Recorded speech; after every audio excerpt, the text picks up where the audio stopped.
Bienvenue dans Tribune Libre. Ce soir, on dissèque le match contre Reims disputé samedi après-midi en compagnie d'Alex Di Rocco et Laurent Gradel pour la partie football. Et pour la partie arbitrage, on est avec le James Bond de l'arbitrage, Philippe Paulet. Bonsoir Philippe. Bonsoir David.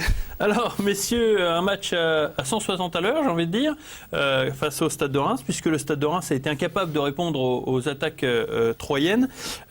C'était dû probablement, Laurent, au 4-1 installé par le Stade de Reims. Quelque chose d'un petit peu, comment dire, j'ai envie de dire, pas présomptueux, mais c'était peut-être une erreur. Disons qu'ils ont essayé de mettre en place quelque chose qui, tactiquement, à mon avis, a été difficile pour eux. C'est-à-dire qu'ils ont focalisé sur deux joueurs, sur Marcos, puisqu'il y avait un marquage de Barbier et Tacalfred qui était assez impressionnant, et derrière un marquage individuel pratiquement sur Mounir Obadi pour essayer de le priver de ballon. Mais par contre, ça a profité énormément à Julien Faussurier, Grégory Bettiol, ou même aux deux relayeurs qui étaient Sissoko et Diallo Guidiley en début de match, avec une bonne participation des deux latéraux. Donc a priori un système qui leur a un petit peu desservi, tant mieux pour nous. Oui, parce que c'est Krikoviak qui avait été choisi pour suivre Obadi un petit peu partout.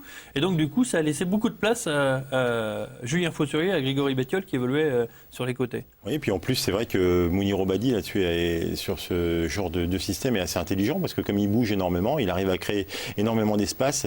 Et comme on le soulignait avec Alex, il y avait pas mal d'espace entre les défenseurs et le milieu de terrain. Donc, on avait possibilité de jouer dans le dos de ce milieu de terrain. Alors vous en avez parlé il y a quelques instants, Laurent, la présence de deux milieux défensifs, Sissoko et Guidiley. Jean-Marc Furlan avait choisi pour ce match deux milieux défensifs au lieu de l'habituel sentinelle Diallo Guidiley. Pourquoi ? Je pense peut-être pour priver Toudik de ballon ou pour être encore plus performant à la récupération. Moi j'aime bien le système, on en avait parlé. Je trouve qu'il fait ressortir Diallo Guidiley parce qu'il fait beaucoup moins d'efforts dans les tâches défensives et il nous apporte beaucoup plus au niveau de la percussion et il perd moins de ballons quand il est épaulé avec quelqu'un pour la récupération. Et c'est vrai que ça donne en plus confiance à Abdou Sissoko qui, je pense, dans ce rôle-là, avec quelqu'un à côté de lui, peut exploser. Et peut apprendre. Les deux milieux de terrain, l'association, ça vous a plu, Alex ? Vous avez trouvé que Diallo Guidiley se permettait un petit peu plus de choses sur le terrain ? En fin de compte, les deux sont complètement complémentaires. Donc, comme le disait Laurent, c'est vrai que ça a permis à l'Estac de faire transphaser la balle de gauche à droite. Et c'est vrai que la problématique qu'a pu avoir Reims, c'est que le fait que les deux milieux défensifs arrivent à conserver la balle, ça fait automatiquement monter la ligne des milieux offensifs un peu plus haut. Et comme la défense de Reims n'a pas su fermer les intervalles, c'est vrai que Bettiol et Obadi se sont engouffrés dans les brèches. Et c'est ce qui a fait mal à Reims. Puis en plus, comme ils sont très athlétiques, le potentiel physique, l'impact mis par les deux milieux défensifs, c'est vraiment intéressant la récupération. C'est vrai que moi j'ai pas beaucoup vu Reims, donc j'ai plus regardé le jeu troyen. Et c'est vrai que l'impact au milieu de terrain était à 80% troyen, ça c'est vrai. Il n'y avait pas de joueur, de toute façon. Ce qui vous a séduit aussi, Alex, c'est Grégory Bettiol. Au-delà du but qu'il a pu inscrire, il a eu une grosse activité. Comme à son habitude, je crois que Grégory il amène le petit punch offensif qui permet de déclencher les pressings assez hauts. Je crois que c'est quelqu'un qui lâche rien, qui va jusqu'au bout. Alors des fois il y a du déchet, mais ça fait partie aussi de son jeu. Et c'est vrai qu'il amène beaucoup pour essayer d'amener le bloc un peu plus haut et d'aller faire le pressing avec tous les joueurs derrière lui.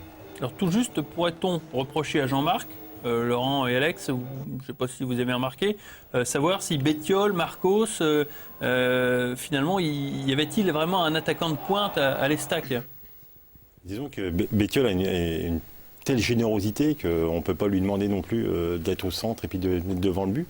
Donc peut-être qu'il y avait pénurie au niveau des attaquants, mais c'est vrai que le replacement de Grégory Bettiol est quelque chose, pour moi, qui est une réussite pour l'instant. Ouais, c'est pas ressenti sur le terrain. Vous n'avez pas eu le sentiment d'un manque? Non, ça s'est pas ressenti. Puis bon, c'était un petit peu particulier. Le contexte était un peu particulier parce que les défenseurs rémois ont tellement focalisé sur Marcos, qui a subi un nombre de fautes incalculable. On pourra en parler avec Philippe tout à l'heure s'il veut bien aborder le sujet. Mais c'est vrai que à la limite, c'était plutôt nous rendre service parce qu'on a profité de ce marquage impitoyable pour essayer d'exploiter au maximum la profondeur, puisqu'on s'est rendu compte qu'on avait joué assez souvent dans le dos de la défense ou alors côté opposé. D'accord. On passe à la prochaine séquence, c'est celle de l'homme du match.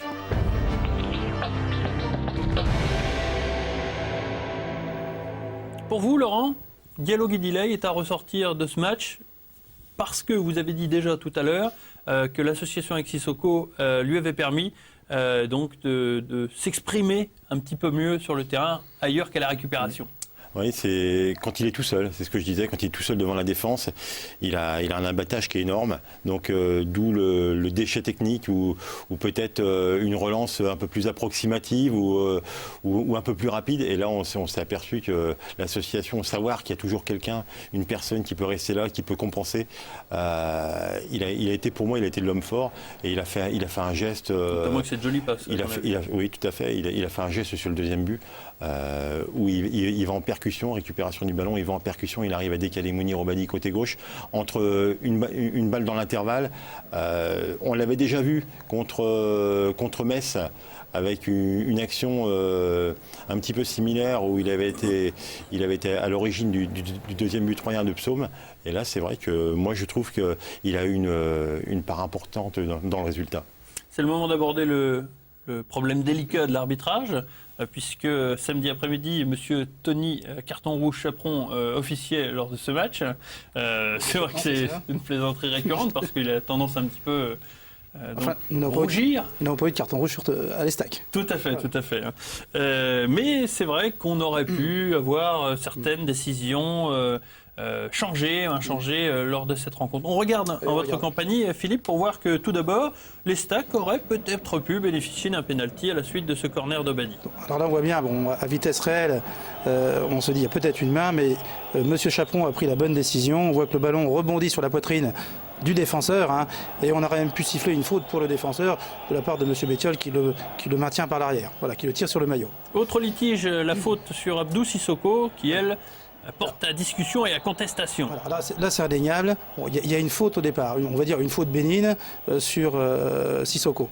Le résultat, c'est que malencontreusement, il tombe sur le genou du joueur et il y a une blessure qui est grave. Sissoko s'était fait sanctionner d'avertissement sur l'application stricte des lois du jeu sur la troisième minute, juste d'un avertissement. Il est vrai que par rapport aux conséquences d'une faute bénigne, on se retrouve avec une blessure grave, c'est vrai, sur le joueur de Sissoko. On aurait pu avoir un avertissement justement par rapport aux joueurs, par rapport au public et aux dirigeants aussi, par rapport aux conséquences. L'avertissement aurait pu être donné. Alors, M. Chaperon, effectivement, on a décidé autrement, c'est tout. Et là, sur Marcos, alors là, on ne voit pas les on n'a pas les images, pour tout vous dire, du prétendu coup de coude de Marcos. Sur Krikoviak, mais M. Chaperon, au départ, ne semble pas vouloir donner de carton jaune à Marcos parce que, a priori, d'après tous les personnes qui ont vu cette image, il n'y avait pas faute de Marcos. Il n'y a pas de faute, on voit bien. Mais M. Chaperon ne peut pas l'avoir parce que naturellement, il est à l'arrière, il est derrière le joueur. Et lorsque les deux joueurs s'élèvent, c'est la tête qui vient frapper. Oui. Maintenant, le quatrième, et on voit bien, il demande au quatrième, est-ce que tu as vu quelque chose ou pas? Et à la suite de ça, on voit bien ça palabre. Oui. Et donc le quatrième dit effectivement, il a peut-être vu autre chose. L'action est peut-être vue différemment. Oui. Et il met le carton jaune à la Laurent, le quatrième, il a rien à dire normalement. C'est un arbitrage à 4. Ce qui aurait été bien, c'est que le quatrième dise la même chose sur la faute de Sissoko et qu'à la limite ils reviennent et puis qu'ils mettent un carton. Sur Sissoko, on peut pas. Là, après ça, c'est l'interprétation. Après ça, par M. Chaperon. Là, le quatrième lui dit sûrement ce qu'il a vu et lui dit voilà, tu mets un avertissement. Est-ce que c'est valable? Tout à fait, oui, tout à fait. C'est l'arbitrage à 4 de toute façon. Heureusement d'ailleurs, sinon on ne prendrait pas. Non, le quatrième est là justement pour. Voilà, c'est quand même. Alors là aujourd'hui, ça dessert par un avertissement. Demain, ça va servir sur autre chose. Non, ça sert. Après la perception, la vision du jeu est peut-être différente lorsqu'on est sur le banc de touche que lorsqu'on est sur le terrain. Bon, vous avez le soutien en plus d'Alex Di-Rocco. Alors, Alex, Bon, ce qu'il faut regretter, c'est la blessure grave de Sissoko. de Sissoko, fracture de la pommette. Ouais. Voilà, c'est ça qui est... Bon, ça va, vous vous en tirez bien pour cette fois, Philippe, tout au moins. Sur ce match-là, ça va. Le deuxième but troyen, il est franchement intéressant, messieurs, parce que on va voir une séquence vraiment, vraiment intéressante. On regarde tout de suite, parce qu'il y a une séquence de passes vraiment, vraiment intéressante avec Drouin qui trouve Guidiley. Guidiley qui a l'intelligence tout de suite de donner dans le dos de la défense pour Obadi. Puis Fosurier qui a un petit peu de réussite quand même. Laurent. On s'aperçoit ce qu'on disait sur Diallo Guidiley, c'est-à-dire apporter le petit plus. Donc là, il apporte une touche technique supplémentaire, c'est-à-dire que contrôle passe tout de suite dans la foulée, avec une balle dans l'intervalle pour Mounir Obadi de qualité. Ça va vraiment très vite. C'est immédiat, c'est ça. Ça va trop vite pour les joueurs de Reims là. Et donc il y a la conclusion de Fosurier. Quand on a dit tout à l'heure que Fosurier avait une animation importante derrière les attaquants, là on s'aperçoit d'un poste côté gauche ou côté droit. Il arrive à finir devant le but, c'est bien pour lui. Par contre, on en parlait tout à l'heure, Alex, entre Marcos et Bettiol, et là c'est Fosurier qui se retrouve à la conclusion de cette action comme un avant-centre au point de pénalty.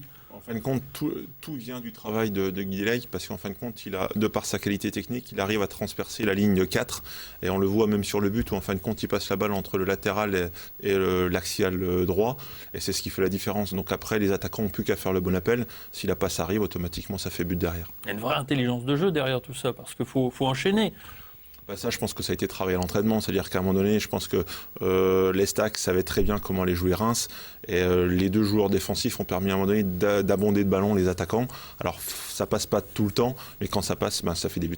On n'a plus beaucoup de temps, mais on va regarder la dernière action parce qu'elle est vraiment importante. C'est l'erreur de la défense troyenne donc pour le troisième but rémois dans les arrêts de jeu. C'est dommage parce que donc les Troyens avaient l'occasion de mettre plus 2 au goal average, et à cause de cette mauvaise défense, la mauvaise relance de Carlier, la deuxième mauvaise relance de la tête de Carlier, la perte de balle d'Ensakala qui conduit ensuite au but de Julien Taudic. La défense ensuite en veut un petit peu à Ensakala, mais Carlier il n'est pas innocent là-dedans, messieurs. Hein. Alex ? Moi, l'impression que j'ai pu avoir sur ces images-là, c'est qu'en fin de compte, ils étaient déjà rentrés. Voilà. D'accord. C'est que pour eux, 3-1, c'était fini. Donc, ils attendaient le coup de sifflet final. C'est vrai qu'à partir de ce moment-là, ils auraient plutôt bien dégagé la balle dans les tribunes, et on en serait resté là. Laurent ? Moi je l'ai trouvé un peu dur. Ouais, j'ai vu Diallo un petit peu discuter avec Ensakala, mais bon, Carlier, il l'a pas mis en bonne position non plus. Hein. Non, puis c'est dur pour lui. J'en veux pas Carlier, mais voilà. Il est jeune, Ensakala. C'est dur pour lui parce que c'est certainement sa meilleure mi-temps qu'il a pu faire depuis qu'il évolue à ce poste-là de latéral gauche. J'ai trouvé qu'il avait apporté énormément offensivement. Et là, on ne veut pas dire qu'il plombe un petit peu son match, mais il se prend un petit peu des reproches de la part de certains. Bon, ça finit bien. Ouais, donc, ça finit bien. On gagne 3-2, tant mieux. Mais c'est vrai qu'il se prend un petit peu des reproches qui ne sont pas forcément fondés. Merci messieurs donc d'avoir participé à cette analyse donc de 3 à Reims. Merci Philippe de nous avoir éclairé sur l'arbitrage de Tony Chaperon. Et on se donne rendez-vous pour un prochain donc Tribune Libre. À très bientôt. Au revoir.